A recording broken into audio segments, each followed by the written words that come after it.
So you can make a very reasonable argument that climate change is not that indirectly related to terrorism. It's related to terrorism. So this is just the start of things. The more we let this go on, the more trouble there's going to be. You can say we'll stamp out the terrorists, but if everybody's leaving their farms because of water shortages, that's a little bigger problem. Not to mention.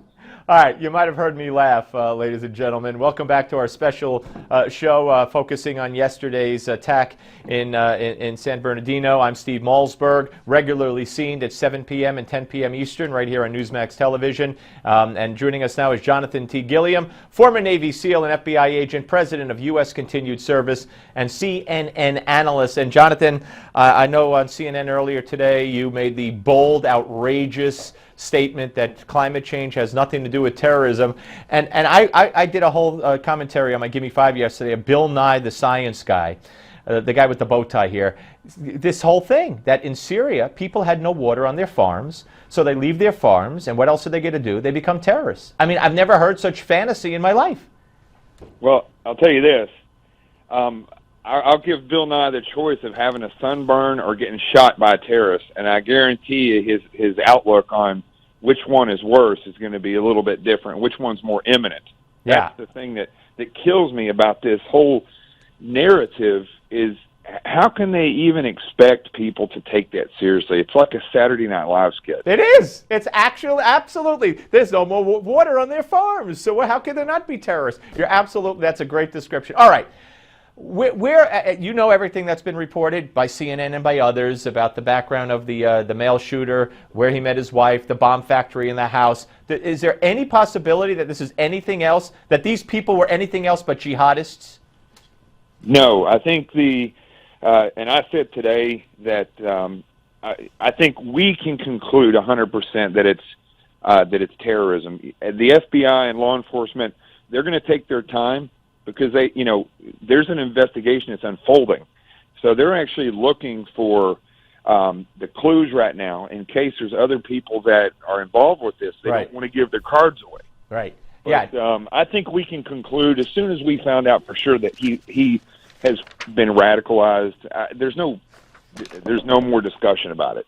Yeah, no, I couldn't agree with you more. And right, the FBI has to dot the I's and cross the T's, I would imagine. I want to play for you something, and this is so touching in a way and so telling about what our police officers do. They were so heroic yesterday, not only in going after that automobile and risking their life against those high-powered weapons, but when they went into the building, not knowing if the shooters were still active, not knowing what was going on exactly. And listen, you can't see this, but you could listen to some of the conversation and what the cops said to the scared people who were in that building and wanted to get out.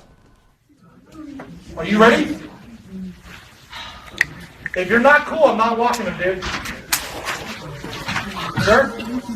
Go. Walk to that deputy right there. Keep your hands where I can see him. All the way to that deputy. So you're going to make a left when the deputy's out.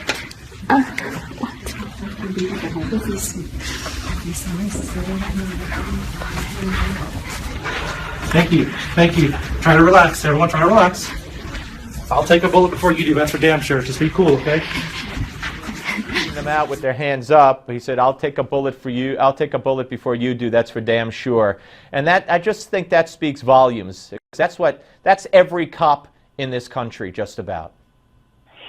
Yeah, this whole ideology or outlook on cops that's been bred through all these things that are going on, and people are saying that 90% of all cops are bad. If that was the case yesterday, you wouldn't have seen a massive amount of police officers putting their lives on the line in order to save people. I mean, that was a public display of heroics, what they did, and going to battle with these two jihadists. And I think what you see right there, I mean, it almost brings me to tears to hear these officers, and their calmness, trying to put people at ease. At the same time, they're still being firm and saying, you got to let me see your hands. You got to follow this officer, and they're communicating. I mean, this is professional law enforcement right here. Absolutely. And these are guys that wake up and care about the people that they're serving. I couldn't agree with you more.